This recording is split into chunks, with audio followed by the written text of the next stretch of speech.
dimanapun tempatnya, status yang melekat pada diri kita itu selalu ada hak, tapi juga ada kewajiban. Nah, hak dan kewajiban ini harus seimbang, dan juga ya bisa saja memang ketika tadi mau mengklaim lebih bayar, justru malah jadinya kurang bayar. Ketika kewajiban itu lagi-lagi sudah ditunaikan dengan baik, tidak akan menjadi dalam tanda petik penghalang pada saat kita melakukan atau mengajukan atau mengeklaim hak kita. Jangan pernah takut dan khawatir mengeklaim haknya, apapun itu, hak sebagai warga negara, hak sebagai wajib pajak, selama tentu kewajiban-kewajiban kita juga harus ditunaikan dengan baik.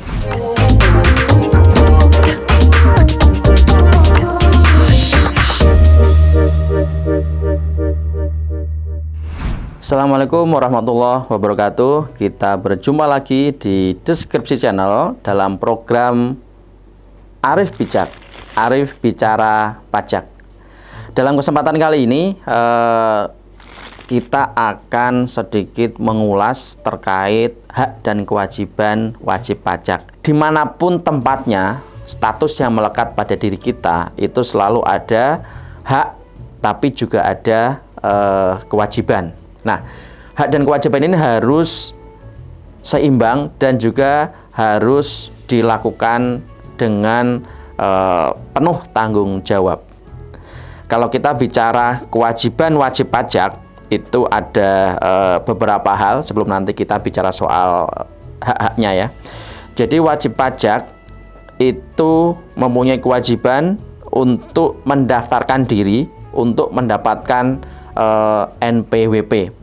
Jadi ketika persyaratan subjektif dan persyaratan objektifnya itu sudah terpenuhi, maka seseorang warga negara harus mendaftarkan diri untuk mendapatkan NPWP, nomor pokok wajib pajak. Itu yang pertama.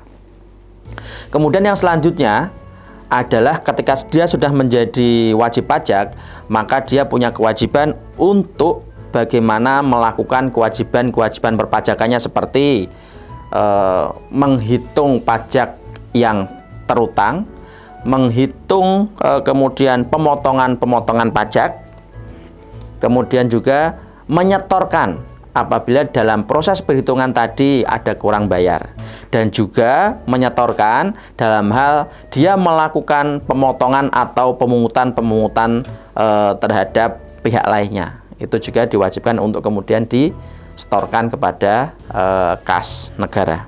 Nah, kemudian selanjutnya apa? Yaitu adalah kewajiban untuk melaporkan kewajiban perpajakannya. Jadi tadi yang dia sudah hitung, kalau misalkan nihil ya dilaporkan nihil.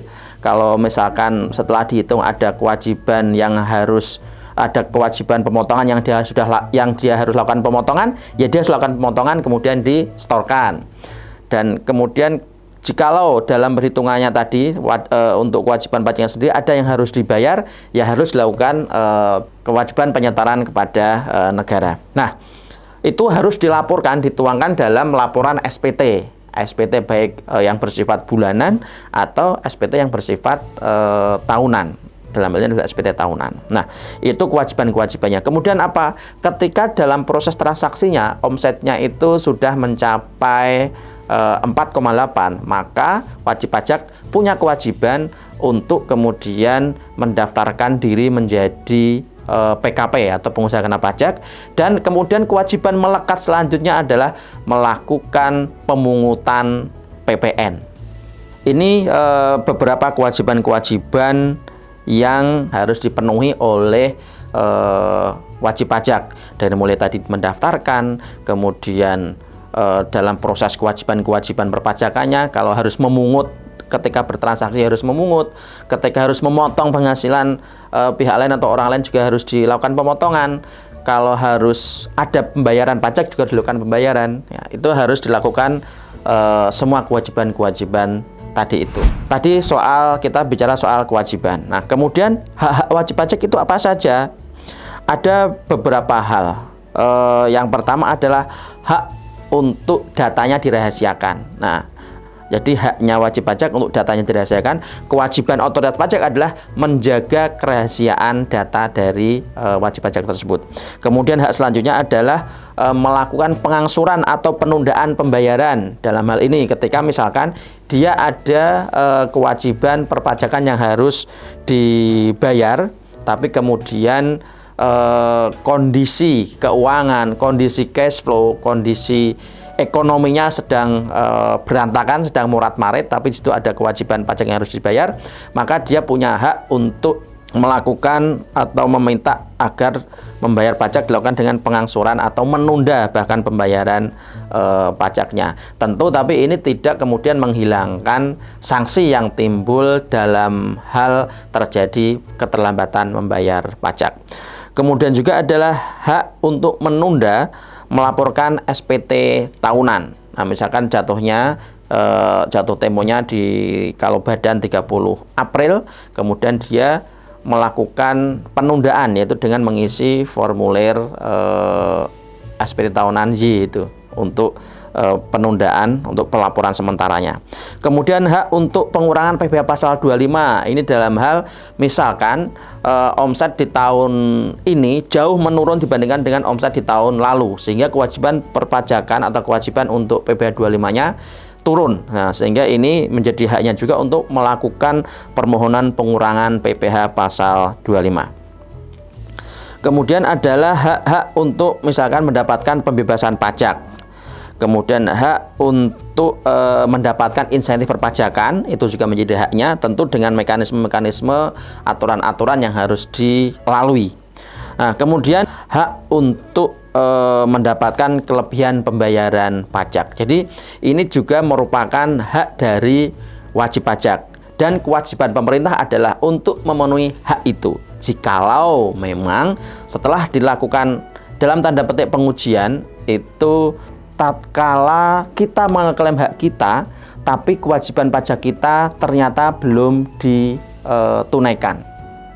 Jadi contoh, kewajiban pajak yang harusnya kita melakukan pemungutan kepada lawan transaksi kita misalkan, atau pemotongan terhadap karyawan kita misalkan, itu belum kita lakukan kewajiban-kewajiban itu, kemudian kita ada hak lebih bayar tadi yang kita coba ajukan, yang kita klaim, maka ketika proses pengujian itu tentu kewajiban-kewajiban akan diuji, akan dilihat lagi apakah kewajiban-kewajibannya sudah ditunaikan dengan semestinya, dengan baik, dengan seharusnya. Jika memang belum, maka dalam proses pengujian lebih bayar itu dia akan ditagihkan kewajiban-kewajiban pajak yang belum ditunaikan itu. Sehingga ya bisa saja memang ketika tadi mau mengklaim lebih bayar, justru malah jadinya kurang bayar. Nah, itu karena apa? Karena adanya kewajiban-kewajiban yang memang belum ditunaikan. Lain halnya ketika kewajiban-kewajiban itu sudah ditunaikan dengan baik, maka lebih bayar itu ya akan tetap menjadi lebih bayar ketika dilakukan pengujian. Saya punya pengalaman saat itu memproses permohonan lebih bayar. Itu yang tadinya wajib pajak hanya mengeklaim lebih bayar kurang lebih 8-9 juta, tapi setelah dilakukan pengujian terhadap kewajiban-kewajiban perpajakannya, oh sudah oke. Kemudian kita lakukan pengujian yang lainnya lagi, ternyata dia masih ada bukti potong yang dia tidak ketahui atau belum dia laporkan di dalam SPT tahunan, sehingga lebih bayarnya menjadi lebih tinggi dari itu. Dia melakukan pembetulan SPT-nya dan diklaim menjadi lebih tinggi dari yang tadi sebelumnya begitu. Jadi memang hak lebih bayar tadi sangat erat kaitannya dengan kewajiban-kewajiban yang tadi di awal sudah kita sebutkan. Tentu ketika kewajiban itu lagi-lagi sudah ditunaikan dengan baik, tidak akan menjadi dalam tanda petik penghalang pada saat kita melakukan atau mengajukan atau mengeklaim hak kita. Dalam hal ini adalah lebih bayar pajak.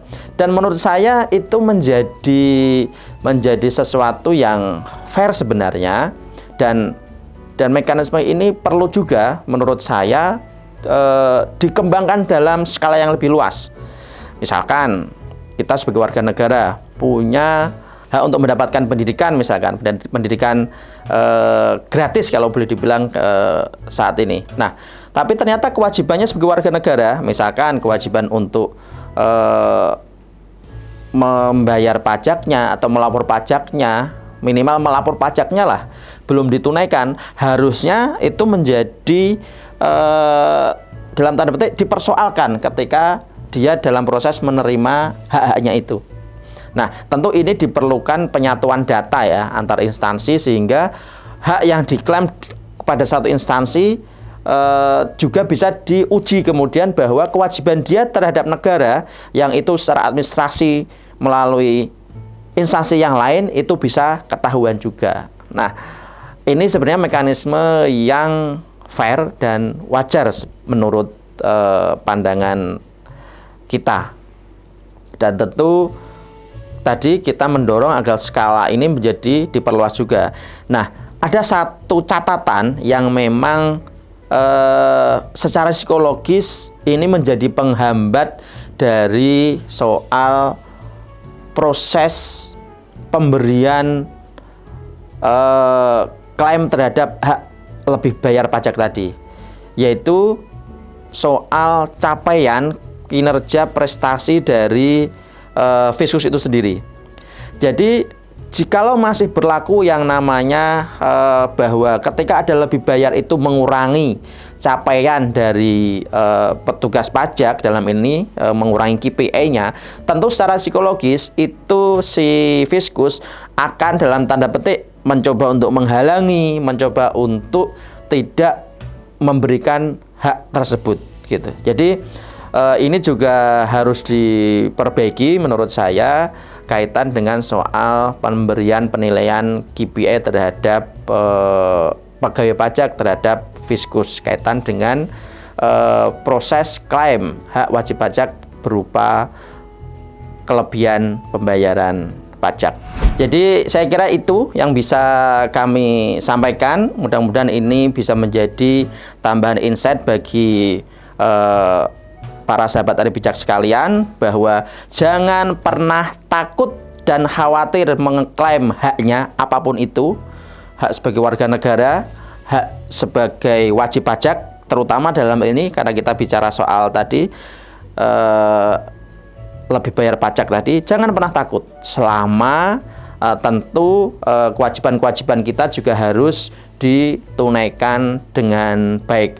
Dan berdasarkan simulasi yang kami lakukan sebagai profesional di bidang perpajakan, kewajiban-kewajiban pajak yang dipenuhi dengan kemudian hak wajib pajak itu sebagian besar itu lebih besar potensi yang akan diterima haknya tadi dari lebih bayar tadi dibanding dengan kewajiban-kewajiban yang harus dia tunaikan. Sehingga ketika kita dengan baik melakukan kewajiban perpajakannya dan kemudian nanti ketika akan mengklaim haknya pun juga tidak ada kendala apapun, itu secara cash flow, secara keuangan juga menjadi lebih baik. Saya kira cukup sekian untuk episode bijak pada kesempatan kali ini. Mudah-mudahan bermanfaat. Jangan lupa untuk terus subscribe, like, dan juga komen. Terima kasih. Wassalamualaikum warahmatullahi wabarakatuh.